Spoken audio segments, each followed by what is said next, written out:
მაიკლ, პირველ რიგში მომავალ თამაშზე გადავიდეთ, რადგან გასულ კვირას შესანიშნავი შედეგი გქონდათ. Როგორი განწყობაა გუნდში და როგორი მდგომარეობაა გუნდის სიახლეების მხრივ? შემადგენლობას თავიდანვე არ გეტყვით. მაშინ ტრავმები ხომ არ არის? არა, რეალურად ყველამ ძალიან კარგად გადაიტანა თამაში. ყველაფერს გეტყვით იმის გარდა, რაც აშკარაა. კარგი კვირა იყო, დიდი შედეგი, დიდი თამაში და დიდი ემოციური აღმავლობა. სტადიონზე არსებული ატმოსფეროსა და განცდების ფონზე.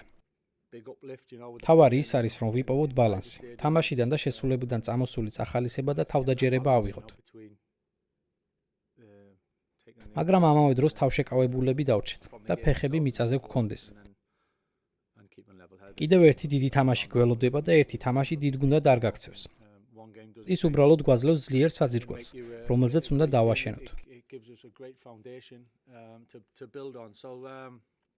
კლუბში ბევრი თავდაჯერებაა და ბევრი კარგი განცდაა, მაგრამ ამასთან ერთად ზომიერებაც არის. ვიცით რა გველოდება და ამისთვის მზად უნდა ვიყოთ. კლუბმა და კაზემირომ გამოაცხადეს, რომ ის სეზონის ბოლოს წავა და ეს ასევე აჩენს კითხვას სხვა ფეხბურთელების მომავალზეც, მაგალითად ჰარი მაგუაირის. ქონია თუ არა კლუბს მასთან დაკავშირებით საუბრები მის მომავალზე? გონი უბრალოდ სეზონის ის დრო მოდის, როცა კონტრაქტების თემა აქტუალური ხდება. და რა თქმა უნდა, იანვარია, სატრანსფერო ფანჯარაა. ასე რომ მე ამ პროცესს ნელ-ნელა მივყვები და სეზონის ბოლოსკენ მივდივართ კონტრაქტებისა და გადაწყვეტილებების კუთხით.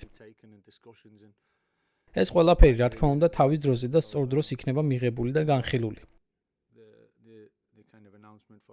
ფიქრობ, კაზეს შესახებ განცხადება ყველაზე მეტად სიცხადისთვის გაკეთდა. ეს გადაწყვეტილება ისედაც მიღებული იყო ჩემს მოსვლამდე. ასე რომ ეს უბრალოდ ემოციური, სპონტანური გადაწყვეტილება არ არის, მაგრამ მისი ტიპის პიროვნება და ხასიათი. ფიქრობ, გასული კვირის თამაში გაჩვენებთ, სად არის ის მენტალურად და რამდენად ბევრს ნიშნავს მისთვის აქ ყოფნა და სეზონის ძლიერად დასრულება. მე მასთან უკვე მქონდა ეს საუბარი და ის ძალიან მონდომებულია, რომ კარგად ითამაშოს და კარგად დაასრულოს. სასიამოვნოა ამის ნახვა, ასე რომ მასზე საერთოდ არანაირი ეჭვი არ მაქვს. ამაზე რომ გავაგზავნოთ. ეს ნიშნავს, რომ თქვენ ამ განხილვებში ჩაერთვებით? რადგან ახლა ცოტა უცნაური სიტუაციაა. თქვენ მხოლოდ სეზონის ბოლომდე ხართ აქ და აშკარაა, რომ კლუბს ამის შემდეგაც უწევს ფუნქციონირება. იმ ერთ კვირაში, რაც აქამდე გავიდა, ძალიან შორჯერ არ გაგვიხედავს. უბრალოდ საწყისი ფიქრები იყო იმაზე, რა ხდება ახლა. ჩემთვის მნიშვნელოვანი ის არის, რომ ნებისმიერი გადაწყვეტილება, რომელსაც მე მივიღებ, ჩემი შტაბი მიიღებს ან კლუბი მიიღებს, არ იყოს მოკლევადიანი. არ იყოს მხოლოდ იმისთვის, რომ სეზონის ბოლომდე როგორმე გავძლოთ. მე მაქვს პასუხისმგებლობა, რაც არ უნდა მოხდეს, კლუბი კარგ მდგომარეობაში დავტოვო და წინსვლის გზაზე დავაყენო. სწორი გადაწყვეტილებები მივიღო.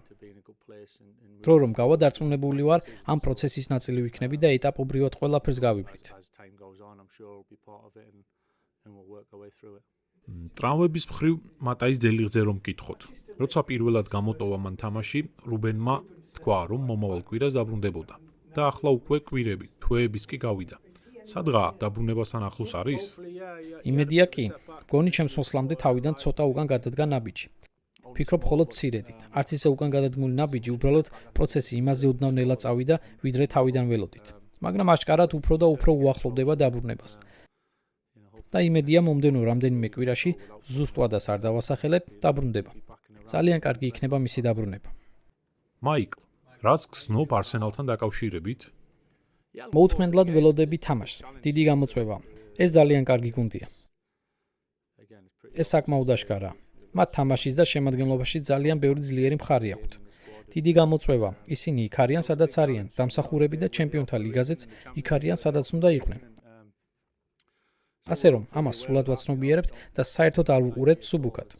გგონია, კარგ მდგომარეობაში ვართ და მოუთმენლად ველოდებით თამაშს. ჩვენი მიზნები არის ადგილი, სადაც გვინდა ვიყოთ. სურს პოზიტიური ენერგიითა და ენთუზიაზმით, რომ იქ წავიდეთ და დადებითად ვითამაშოთ. მაგრამ რა თქმა უნდა, ვიცით, რომ ეს იოლად არ გამოგვივა. თქვენ საუბრობთ გადაწყვეტილებების მიღებაზე გრძელვადიან პერსპექტივაში და არა მხოლოდ მოკლევადიანად. ნახეთ, რომ კობი მეინუ მანჩესტერულ დერბიში თავისი პირველი პრემიერლიგური სტარტი მიიღო. რამდენად მნიშვნელოვანი შეიძლება იყოს ის ამ კლუბის გრძელვადიანი მომავლისთვის? კი, კობისთან მუშაობა ძალიან მომწონს. გონი მას ბავშვობიდანვე ვიცნობ. ფიქრობ, მასთან მუშაობა მაშინ დავიწყე, როცა 13-14 წლის იყო. როცა მე თვითონ ვიღებდი ჩემს ლიცენზიებს. ადრეც მithkoms, ამ კლუბს ჭირდება ახალგაზრდები, რომლებიც წინ წამოვლენ და საფუძველი იქნებიან. რომ გაიგონ რას ნიშნავს ეს არა მხოლოდ ფეხბურთელებისთვის ან გუნდისთვის, არამედ მთლიანობაში კლუბისთვის და გულშემატკივრებისთვის. ეს არის რაღაც, რაც უნდა გავითავისოთ და გავაგზავნოთ ამის შენება. და კობი ამის საუკეთესო მაგალითია. ასე სწრაფად რომ ამოვიდა და ასეთი სწრაფი პროგრესი ჰქონდა. ასე წარმოუდგენლად დიდ თამაშებში თამაში და იმ თამაშზე გავლენის მოხდენა ასეთ ახალგაზრდა ასაკში ძალიან დიდ ხარისხს აჩვენებს. როგორც ხასიათის მხრივ, ისე იმის მხრივაც რომ შეძლოს ამაზე გამკლავება. კარიერის ნაწილია რამდენიმე აღმასვლა და დაღმასვლა. და ზოგჯერ ყველაფერი სხვადასხვა მიმართულებით მიდის. მაგრამ გასულ კვირას ვნახეთ, რა შეუძლია კობის. შესანიშნავი იყო, საკმაოდ სერიოზული სახითაა და ბევრ ემოციას არ გამოხატავს. მაგრამ ხედავ როგორ ითამაშა. თავი გამოხატა, სიამოვნებდა თამაში, ასეთი კობის ნახვა ძალიან კარგი იყო. როცა ფეხბურთელად არსენალს ეთამაშებოდით, ბევრჯერ გქონდათ ბრძოლები ტიტულისთვის. არსენალი წინ გაიწია, მაგრამ შეუძლია თუ არა იუნაიტედს მათ როგორც მაგალითს შეხედოს. ჩვენი იდეები გვაქვს, რა უნდა გაკეთდეს და როგორ უნდა მივიდეთ იქამდე. პატივისცემა არსენალს, ისინი ამ მომენტში ძალიან ძლიერ მდგომარეობაში არიან, შექმნა შემადგენლობა და ჯგუფი და არტეტა ამისთვის დიდ დაფასებას იმსახურებს.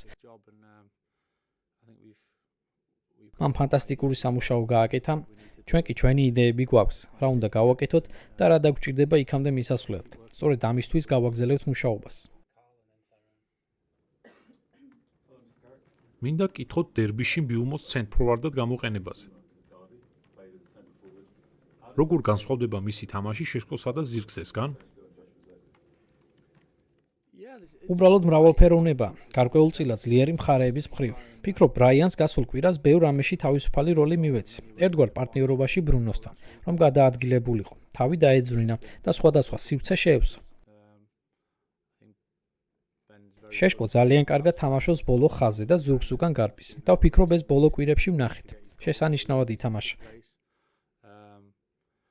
თავისი გოლის გაიტანა, ასე რომ კარგ მდგომარეობაშია. ზირგზეს ორივეს გაკეთება შეუძლია. გადაადგილება, თამაშობს სივრცეში, ბურთს იღებს ფეხზე და აკავშირებს. ის ძალიან კარგია იმით, რომ სხვებსაც რთავს თამაში. ასე რომ უბრალოდ სხვადასხვა სტილია. გარკვეულ თამაშებში სხვადასხვა სტილი იქნება საჭირო, ამიტომ ძალიან კარგია, რომ ეს მოქნილობა გვაქვს. ნამდვილად.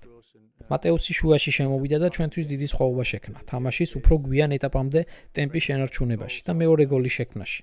ასე რომ, იქ კარგი ვარიანტები გვაქვს და უბრალოდ ვიგზენით, რომ გასულ კვირას ეს გზა იყოს სწორი და საბედნიეროდ შედეგიც მოგვიტანა. დალოს რთული სეზონი ჰქონდა და გულშემატკივრების მხრიდან მის მიმართ უკმაყოფილებაც იყო. როგორ ფიქრობთ, როგორია მისი მდგომარეობა და დაეხმარება თუ არა მას მარჯვენა მცველის პოზიციაზე დაბრუნება? იმის შემდგომ, როცა ამ სეზონში ხშირად იცვლიდა პოზიციას?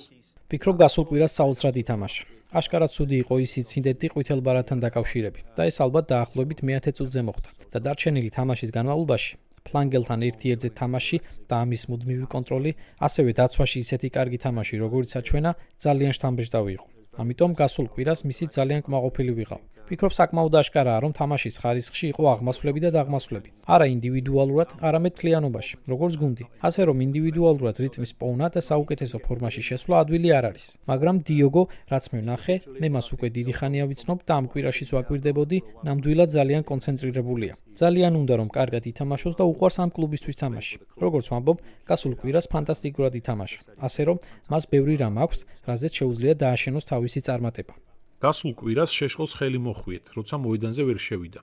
ისეთი შთაბეჭდილება დარჩა, რომ თქვენ ის კარგ მომენტში გერგოთ. იმის შემდგომ, რაც დარენ ფლეჩერმა მასთან ერთად გააკეთა. როგორ უდგებით მას, როცა ორი კვირა არ უთამაშია და არსებობს რისკი, რომ ის ინერცია დაკარგოს? მე ამას ინერციის დაკარგვად ვერ ვხედავ. ფიქრობ, როგორც თქვი, გასული კვირისთვის ეს იყო გუნდი, რომელიც თამაში გარკვეული სტილით უნდა შესულიყო. ფიქრობ, ბენი კარგ მდგომარეობაშია და ძალიან კარგად ვარჯიშობს. რა თქმა უნდა, მასთან მუშაობდი და ვცდილობთ მაქსიმალურად გავაუმჯობესოთ. გულწრფელად რომ გითხრათ, ძალიან შთამბეჭდავი იყო, როგორ ვარჯიშობს, მისი ფინიშინგი და მთლიანად როგორც უდგება საქმეს. მე ამას სხვაგვარად არ უდგები, გარდა იმისა, რომ წინ წავიდეთ და ის, რაც ბოლო ერთი თვის განმავლობაში გააკეთა, გამოვიყენოთ როგორც საფეხური, რათა დიდი ხნით იყოს აქ.